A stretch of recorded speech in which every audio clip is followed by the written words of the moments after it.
I see a problem that they view Muhammad as the perfect being. Nothing he ever did was wrong.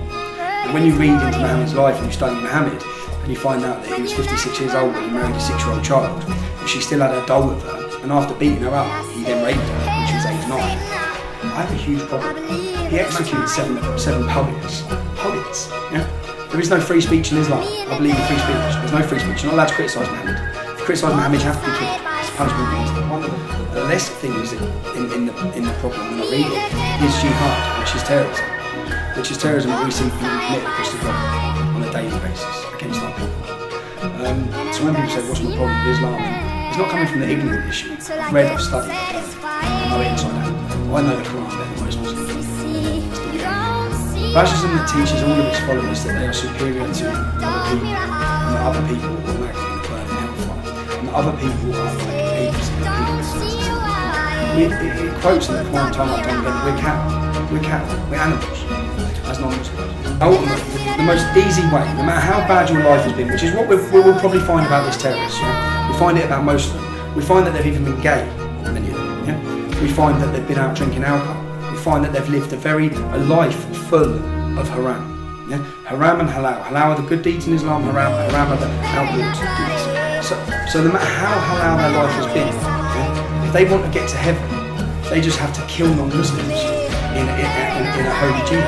Yeah? That's all they have to do, then they get to heaven. So it's an ultimate, it's like an easy card out for Muslims who have behaved badly a whole lot. And we'll see this time and time again with the terrorists that we find. They say he wasn't a practicing Muslim. No, but because of the scripture in Islam, he genuinely believes that he's going to go to eternal hellfire for the life he's lived. He sees going and running down 20 or 40 people and killing coppers and killing innocent people. He sees that as a get out because of the scripture in Islam. That's why. In Rotherham alone there was 1,400 victims. When you look at the stats around this, again, I know people don't like facts, but they're facts. Right?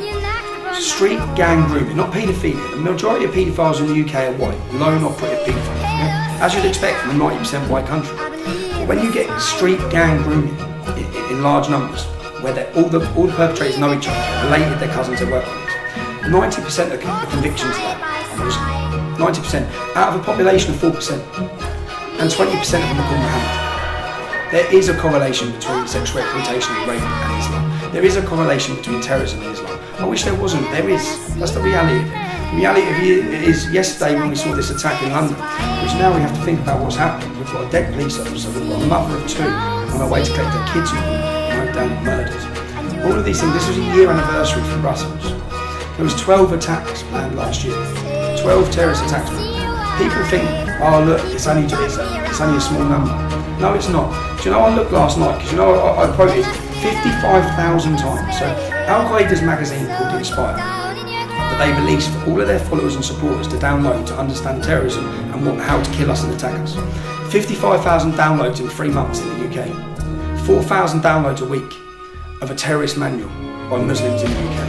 And we're told it's not a problem. To me, that's 55,000 people in 3 months who need to be booted and deported from our country. Okay, not wait for them to do it. Not wait for them to get a car. Not wait for them to slip the security systems. Play with our lives.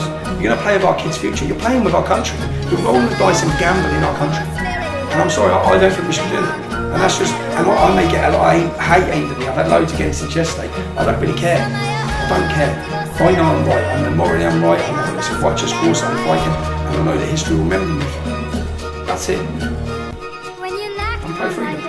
But listen, I'm not going to kid and pretend that these men invading our country are refugees, because they're not. They've gone through 16 safe countries to get to the Brill.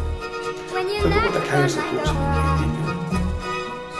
We have to get to a point where we have to save the country and save our kids' futures. So that's why I don't get deterred. I know I'm right. I know what I'm saying is right. I don't care how many people don't like it. It's the truth. It's fact. It's what we're going to need to do. So all the things I'll be, look, 10 years ago, 9 years ago, when I first started saying these things, people view me as an extremist. 6 years on, 7 years on, I'm sitting watching the same news presenters who had me on the radio belittling me and calling me a thug and an extremist are then saying what I said. Yeah? So I've watched the whole politically everything shift for people coming along to realise actually this guy he understands it. He was talking sense. And the reason why I understand I was talking sense is because I'm born in Luton Town. I've been brought up around it. All these people going to fight for ISIS, all the radical terrorists in jail. I grew up with them. Yeah, one thing that I heard you say before was that there's two types of people: those that have been affected by Islam and those that are going to be affected by Islam. Yeah. Does that still stand? It still stands true. Once you're affected by Islam, you'll then wake up knowing. So a lot of the people, you have to understand, these people who criticise me, they live in leafy suburbs.